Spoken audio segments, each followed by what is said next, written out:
देख रहे हैं इंडिया न्यूज हरियाणा। आपके साथ मैं हूं प्रिया सिन्हा। प्रदेश के हर जिले की खबर बताने वाले हमारे खास बुलेटिन 22 जिले 22 खबर में आप सभी का स्वागत है। पंचकुला में इंडिया न्यूज हरियाणा की खबर का असर हुआ है। बर्ड फ्लू की पुष्टि होने के 24 घंटे के बाद आपको बताएं कि विभाग की टीम यहां पर पहुंची और डिस्पोज ऑफ की कार्रवाई यहां पर शुरू कर दी गई है। सिद्धार्थ पोल्ट्री फार्म पर पशुपालन विभाग की टीम दरअसल पहुंची। मुर्गियों को डिस्पोज ऑफ करने की प्रक्रिया शुरू हो चुकी है। दरअसल इंडिया न्यूज हरियाणा ने पशुपालन विभाग के ढीले रवैये को प्राथमिकता से दिखाया था। हमने सवाल ही पूछा था। खबर चलने के बाद बर्ड फ्लू को लेकर पशुपालन विभाग जागा, जिसके बाद उसने अपनी कार्रवाई शुरू कर दी।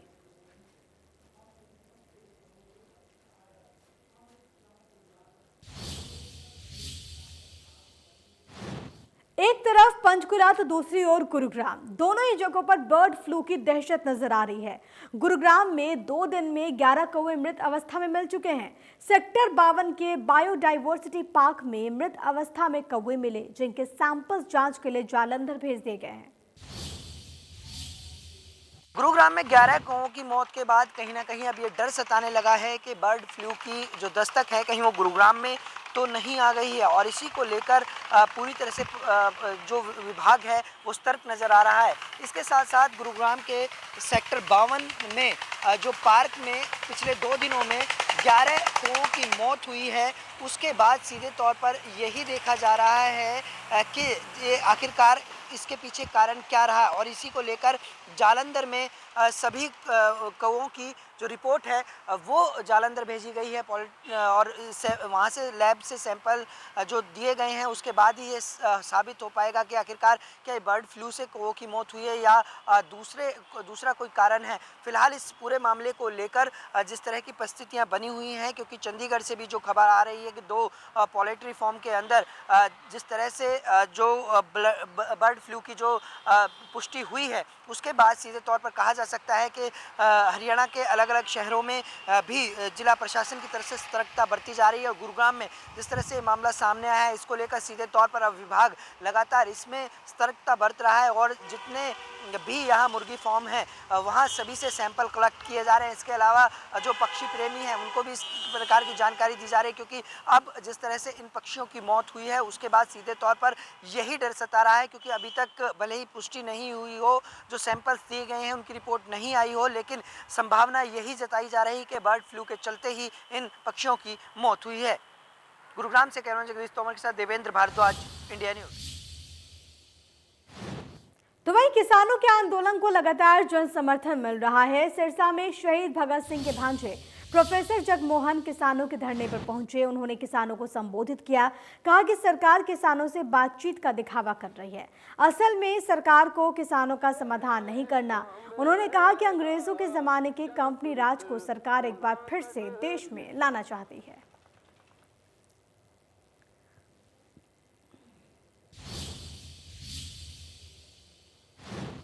तो वहीं सिरसा के एलनाबाद से दिल्ली किसान आंदोलन के लिए एक युवक पैदल ही रवाना हो गया। खास बात तो यह है कि युवक उल्टा चलकर अपना सफर तय करेगा।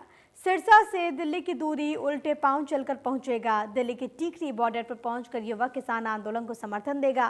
3 दिन पहले सिरसा के एलनाबाद से पुनीत ने उल्टे पांव अपना सफर शुरू किया था।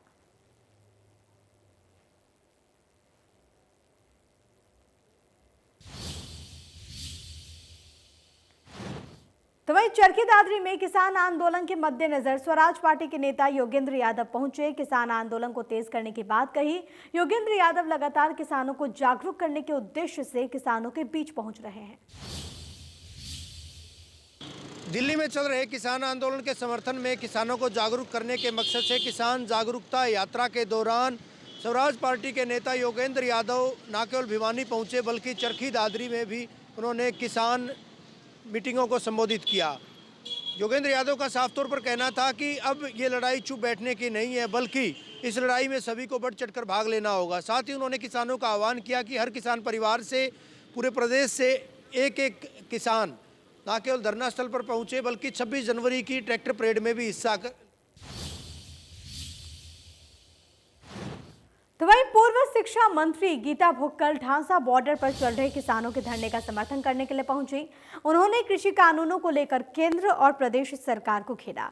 प्रधानमंत्री को किसानों के पास आकर बातचीत करनी चाहिए, उन्होंने बड़ी बात कही। साथ ही साथ उन्होंने केंद्र सरकार द्वारा पारित कृषि कानूनों को एक तरह से काले कानून की संज्ञा देते हुए कहा कि कानून केवल और केवल पूंजीपतियों को फायदा पहुंचाने के लिए ही बनाए गए हैं। भुक्कल ने कहा कि कृषि कानूनों को लेकर केंद्र और किसान संगठनों के बीच कई दौर की वार्ता हुई, लेकिन इस वार्ता में सरकार ने केवल और केवल किसानों को बहकाने का ही काम किया है।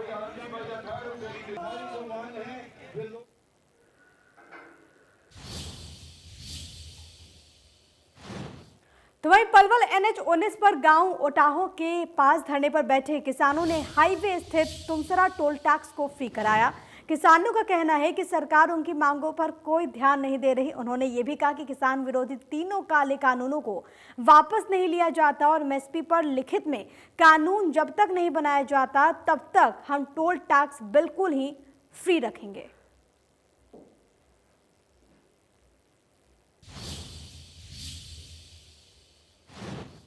तो वहीं करनाल के कैमला गांव में भी रविवार को मुख्यमंत्री मनोहर लाल की किसान महापंचायत को लेकर प्रशासन पूरी तरीके से अलर्ट है, ताकि मुख्यमंत्री की किसान महापंचायत रैली में किसी भी तरह की कोई बाधा ना हो, जिसको लेकर जिला सचिवालय में जिले के किसान नेताओं और DC SP के बीच बैठक हुई।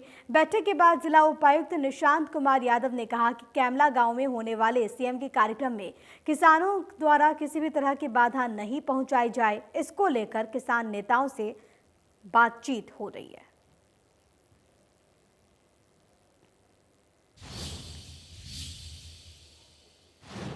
चलिए बात कर लेते कैथल की, जहां पर हरियाणा कर्मचारी चयन आयोग की ओर से आयोजित ग्राम सचिव की लिखित परीक्षा सुरक्षा के पुख्ता प्रबंधों के बीच संपन्न हुई। में ग्राम सचिव परीक्षा का आयोजन किया गया। इस कैथल जिले की अगर हम बात करें तो टोटल 34 परीक्षा केंद्र यहां बनाए गए। इसके साथ साथ अगर हम बात करें तो कोविड-19 की जो हिदायतें थी उनका पालन किया गया। इसके बारे में जब परीक्षार्थियों से बातचीत की गई तो उन्होंने बताया कि जो पहले परीक्षा केंद्र आते थे परीक्षार्थियों के लिए तो काफ़ी दूर दूसरे जिलों में जाना पड़ता था, लेकिन अब की बार जो सरकार ने कदम उठाया है बहुत ही अच्छा कदम उठाया है। और इससे पहले जब बाहर परीक्षा देने के लिए जाना पड़ता था तो काफ़ी दुर्घटनाएं परीक्षार्थियों के साथ होती थी और काफ़ी मुसीबतों का सामना भी करना पड़ता था। इसके साथ साथ अगर हम बात करें तो टोटल 13 उड़न दस्ते और एक ड्यूटी मैजिस्ट्रेट भी यहाँ पर नियुक्त किया गया। जिला प्रशासन और जिला पुलिस प्रशासन द्वारा भी ड्यूटियाँ यहाँ पर लगाई गई और उसमें जो पुलिस अधिकारी थे उन्होंने बिना चेकिंग की से अंदर नहीं जाने दिया गया और बिना मास्क भी अंदर एंट्री नहीं हो। थर्मल टेस्टिंग भी यहाँ पर की गई और सोशल डिस्टेंस का भी यहाँ पर अनुशासन दिखा और उसकी पालना करते हुए भी परीक्षार्थी नजर आए। कैथल से कैमरामैन पवन राविश के साथ। तो वहीं भिवानी में भी ग्राम सचिव के 600 पदों के लिए 2 दिवसीय परीक्षा का आयोजन हो रहा है। इसके लिए 17 जिलों में 879 परीक्षा केंद्र बनाए गए हैं। 600 पदों के लिए हरियाणा कर्मचारी चयन आयोग द्वारा प्रदेश भर में आयोजित की जा रही ग्राम सचिव परीक्षा के आज पहले दिन पूरे प्रदेश में 3.5 लाख परीक्षार्थियों ने परीक्षा दी। आपको बता दें कि प्रदेश भर में 879 परीक्षा केंद्रों पर 6,72,000 परीक्षार्थी परीक्षा दे रहे हैं। पहले दिन 2 सत्र आयोजित किए गए। एक सत्र में 1,17,000 परीक्षार्थियों ने पूरे प्रदेश में परीक्षा दी। हालांकि अगर भिवानी के परिप्रेक्ष्य में बात की जाए 36 जगहों पर 53 परीक्षा केंद्र बनाए गए हैं। तमाम परीक्षा केंद्रों में न केवल जैमर्स लगाए गए हैं बल्कि CCTV कैमरे भी लगाए गए हैं, बाकायदा वीडियो रिकॉर्डिंग भी की जा रही है। और इसके अलावा अगर बात करें कोविड के मद्देनज़र भी तमाम इंतजाम किए गए हैं, थर्मल स्कैनिंग की जा रही है। साथ ही साथ अगर बात करें कोविड के नियमों का पूरी तरह से अनुपालन यहाँ पर सुनिश्चित किया गया और पूरे प्रदेश में इसी तरह का आलम देखा जा रहा है। स्वास्थ्य महकमे के 2 कर्मचारियों की ड्यूटी लगाई गई है, बात चाहे सैनिटाइजर की करें, बात चाहे थर्मल स्कैनिंग की करें। और इसके अलावा तमाम एहतियातन कदम उठाए गए हैं। रैपिड रेस्पॉन्स टीम भी गठित की गई है। वीडियो जर्नलिस्ट सुमित अवस्थी के साथ रवि जांगड़ा, इंडिया न्यूज़ हरियाणा। तो वहीं महेंद्रगढ़ जिले के 70 सेंटर पर ग्राम सचिव पद के लिए परीक्षा हुई। महेंद्रगढ़ में 40 परीक्षा केंद्र और नारनौल में 30 परीक्षा केंद्र बनाए गए हैं। परीक्षा में 13,640 परीक्षार्थी शामिल हुए। ग्राम सचिव की परीक्षा को लेकर प्रशासन ने पूरी तैयारी की। परीक्षा को लेकर सभी केंद्रों पर कड़े इंतजाम देखने को मिले। कोरोना गाइडलाइंस के पालन के निर्देश भी यहां पर दिए गए।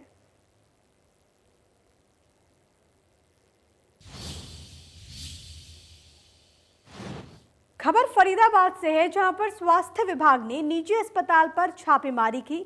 गर्भपात कराते रंगे हाथ यहां पर अस्पताल के स्टाफ नर्स को पकड़ा गया, लेकिन स्वास्थ्य विभाग की टीम को स्टाफ नर्स चकमा देकर भागने में कामयाब रही। बताते चले आपको कि फरीदाबाद स्वास्थ्य विभाग ने फरीदाबाद के सेक्टर 56 इलाके में स्थित गौरव अस्पताल में छापेमारी की। गर्भपात करते हुए एक अस्पताल की नर्स को रंगे हाथों पकड़ लिया, लेकिन अस्पताल की नर्स डॉक्टर्स को चकमा देकर भागने में सफल रही। फिलहाल विभाग के अधिकारियों की माने तो जांच के बाद जो भी दोषी पाया जाएगा उसके खिलाफ MTP और PNDT एक्ट के तहत कार्रवाई की जाएगी। जिन डॉक्टर का नाम रजिस्टर्ड है उनको इंटीमेट करा, उन्होंने उनके कहने पर जो लाइन ऑफ ट्रीटमेंट जो उन्होंने बताया है वो चालू कर दिया है। वो घर से निकल गई हैं। उसके जो बीच का गैप है उसी में टीम आ चुकी है यहाँ पे। उसी के दौरान ये जो टीम बीच में आ चुकी है, तो वो जो जिनके नाम से रजिस्टर्ड है MTP वो भी मैडम है, और जो स्टाफ नर्स का बता रहे हैं वो है नहीं, वो मतलब ना फ़ोन उठा रही है ना है। आज स्वास्थ्य विभाग को अगेन बार बार सूचनाएं मिल रही थी कि ये जो गौरव हॉस्पिटल है, ठीक है ना, और यहाँ पे भी MTP जो है नाजायज़ गर्भपात करवाया जाता है। जबकि यहाँ पे जब टीम आई तो उन्होंने पाया कि हाँ MTP जो है रजिस्टर्ड सेंटर है ये हॉस्पिटल, और इस रजिस्टर्ड सेंटर में अल्ट्रासाउंड भी रजिस्टर्ड सेंटर है यहाँ पे, परंतु हमने एक फर्जी ग्राहक बना के यहाँ पे उसको भेजा गया और MTP करवाने के लिए, गर्भपात करवाने के लिए। और जब ये मरीज़ यहाँ पे पहुँचा तो उस मरीज़ का इन्होंने पहले अल्ट्रासाउंड करवाया, ठीक है ना, और अल्ट्रासाउंड करवा के उसका गर्भपात का प्रोसीजर स्टार्ट कर दिया, उसको दवाई। तो वहीं सफीदों में 11 साल के बच्चे को ट्रॉली से गन्ना खींचना इतना भारी पड़ा कि उसकी कीमत उसे अपनी जान देकर चुकानी पड़ी। दरअसल मल्हार गांव से एक ट्रैक्टर डबल ट्रॉली गन्ने से भरकर गुजर रहा था। इस दौरान बच्चा गन्ना खींचने के लिए जैसे ही ट्रॉली के पीछे भागा, वो ट्रॉली के नीचे आ गया और मौके पर ही उसकी जान चली गई। हादसे के बाद ट्रैक्टर चालक मौके से भाग निकला। इसके बाद मौके पर पहुंचे परिजन शव को लेकर हॉस्पिटल पहुंचे। पोस्टमार्टम कराया गया। पुलिस को शिकायत दे दी गई है। पुलिस मामले की जांच कर रही है।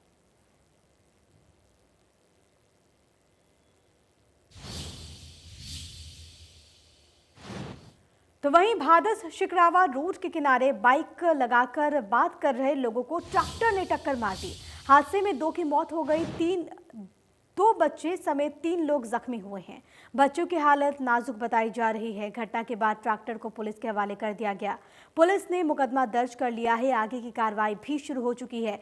नगीना पुलिस ने दोनों शवों को कब्जे में लेकर पोस्टमार्टम कराकर परिजनों को सौंप दिया।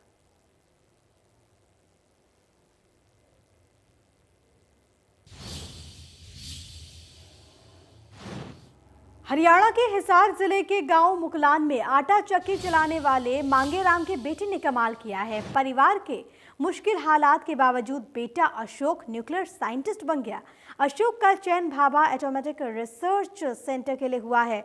अशोक ने मार्च में Bhabha atomic research centre recruitment की परीक्षा दी थी। 5 जनवरी को भाभा एटॉमिक रिसर्च सेंटर की ओर से नतीजे घोषित कर दिए गए। अशोक ने बताया कि पूरे देश से करीब 30 छात्रों का चयन हुआ है और इसमें उनका भी नाम है। अशोक के पिता मांगेराम के पास 1 एकड़ जमीन है और वो आटा चक्की चलाकर परिवार का पेट पालते हैं।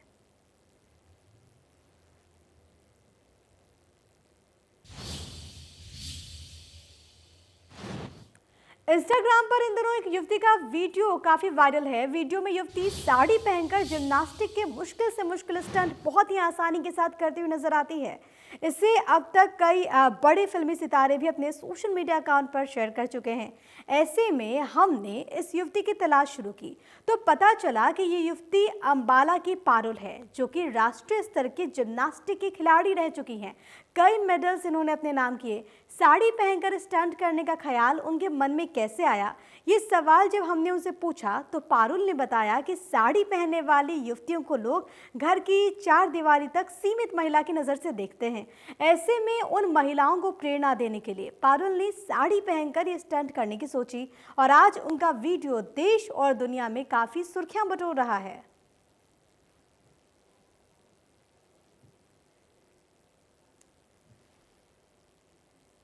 पहनकर फ्लिप करने का आइडिया मेरे फ्रेंड माइकल होशियार सिंह का था। उन्होंने मुझे मोटिवेट किया कि मुझे साड़ी पहनकर फ्लिप करना चाहिए, तो मैंने ट्राई किया और मेरा वीडियो बहुत ज़्यादा पसंद भी आया लोगों को।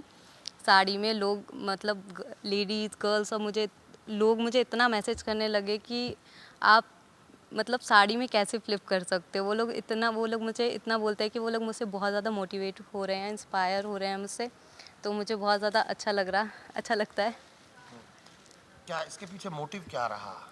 मेरा मोटिव बस यही है ताकि मैं जो लोगों की थिंकिंग होती है कि गर्ल्स जो साड़ी पहनती है स्पेशली वो लोग कुछ नहीं कर सकते, मतलब वो सिर्फ एक उनको घरेलू टाइप की समझा जाता है। तो मेरे लिए ये मैं इसलिए भी करना चाहती थी ताकि वो लोग भी मुझसे मोटिवेट हों, वो लेडीज़ मुझसे मोटिवेट हों और वो भी अपने घर से बाहर निकलें। और साड़ी पहन के जिम्नास्टिक करना इम्पॉसिबल तो मैं कह नहीं सकती, बट बहुत मतलब मुश्किल है, करना मुश्किल है, बट ये है कि देख रेख में ये एलिमेंट देख रेख में किया जाए, पूरी परफेक्शन से सेफ्टी के साथ किया जाए तो बेटर है, अच्छा रहेगा एक पर्सन के लिए। स्टार्स इनका वीडियो ट्वीट कर रहे हैं, शेयर कर रहे हैं, विद्या बालन ने किया, क्या कहेंगे? हम तो बहुत खुश हैं और पारुल पर प्राउड भी बहुत फील करते हैं कि इसका वीडियो विद्या बालन जी ने शेयर किया अपने इंस्टा पर और अपने फेसबुक पे, तो हम तो बहुत खुश होते हैं और बहुत अच्छा लगता है, हमें फील होता है कि इसका वीडियो शेयर किया विद्या बालन। तो वहीं रोहतक में सिविल हॉस्पिटल के स्टाफ नर्स ने ईमानदारी की मिसाल पेश की है। नर्स ने रिटायर्ड फौजी के गुम हुए 25,000 रुपए लौटाकर एक मिसाल कायम की। पिछले 30 सालों से रोहतक के सिविल हॉस्पिटल में लोगों को सेवाएं दे रही हैं। स्टाफ नर्स चंद्रकांता अपने पति के साथ किसी काम से बाजार में गई थी। चंद्रकांता को बाजार में 25,000 रुपए मिले। चंद्रकांता ने आसपास के लोगों से पूछा, लेकिन किसी ने पैसे गुम होने की बात नहीं कही। बाद में स्टाफ नर्स ने आसपास के दुकानदारों को अपना फोन नंबर और पता दिया। 25,000 रुपए मिलने की बात भी बताई। बाद में झज्जर जिले के लकड़ियां गांव के ओम प्रकाश उर्फ सोनू ने पैसे गिरने की बात कही और इसके बाद नर्स चंद्रकांता ने जांच पड़ताल करने के बाद 25,000 रिटायर्ड फौजी को वापस लौटा दिए।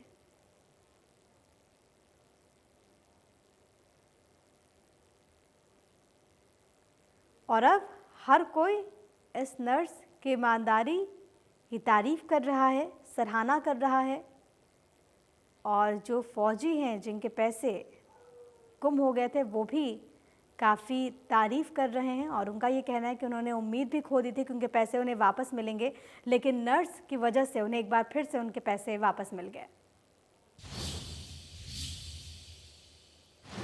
और इसी के साथ 22 जिले 22 खबर के इस खास बुलेटिन में आज के लिए फिलहाल इतना ही। आप बने रहिए इंडिया न्यूज़ हरियाणा के साथ। नमस्कार।